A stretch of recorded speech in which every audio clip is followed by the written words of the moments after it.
This is Equip, and I'm your host, Brad DuFault. Thanks so much for joining us. We're in a study on Jesus' teaching on the hill from Matthew 5, 6, and 7, and we are now on chapter 6 for some new topics. Jesus is going to talk about a bunch of things in this chapter that God rewards. Let's look at the first one in Matthew 6, verses 1 to 4 in your paper Bible, or click the link below if you don't have a Bible.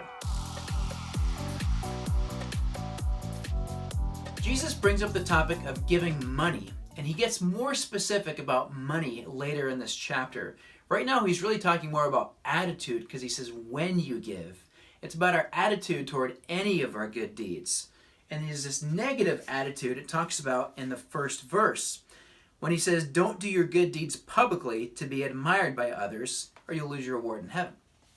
Okay, that's a little confusing because just the chapter before, we studied this a few weeks ago in chapter 5, verse 16, where it says, let your good deeds shine out for all to see, so that everyone will praise your heavenly Father.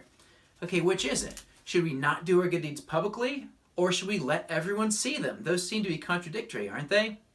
Well, like many other times, when you see a problem in a passage in the Bible, the solution comes when you look closer. Look back at chapter 5, verse 16. It said, let your good deeds shine out for all to see, so that people will praise your heavenly Father. He's talking about why you would let people see your good deeds. It's for their good, and so that they can know more about God.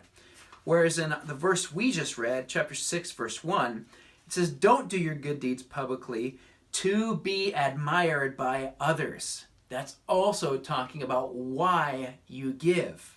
So this is really about attitude.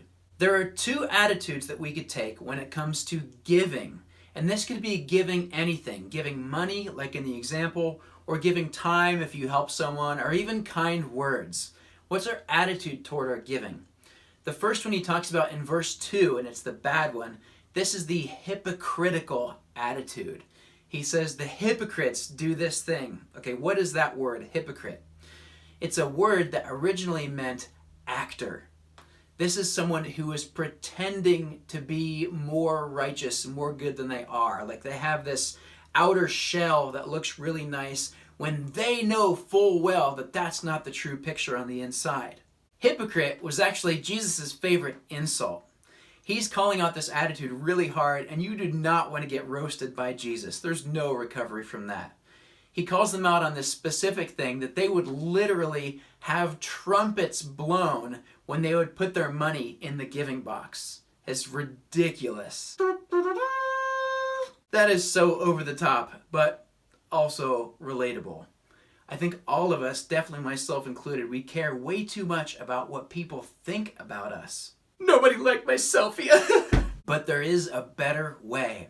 Jesus talks about the other attitude in verses 3 and 4, and that is the attitude of not being hypocritical, but being real.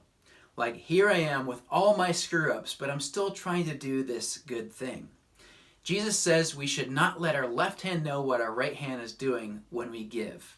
That's just a phrase that means be secretive, and that's actually a really good idea to do if you want to know if you have this attitude of being real with your good deeds. Is find something good to do in secret and then don't tell anybody. It's kind of like this one time that I totally... you almost got me. Verse 4 gets to the heart of the matter. Be real when you give, and God will see and God will reward you.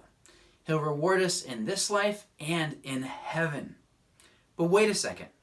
I thought heaven was supposed to be a free gift, not like a reward that you earn. That is correct.